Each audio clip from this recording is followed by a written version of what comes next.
అనగనగనగా ఒక రాజు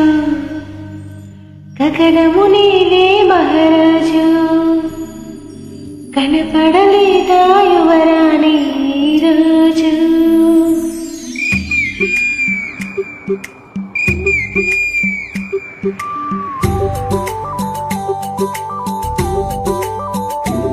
అనగనగనగా ఒక రాజు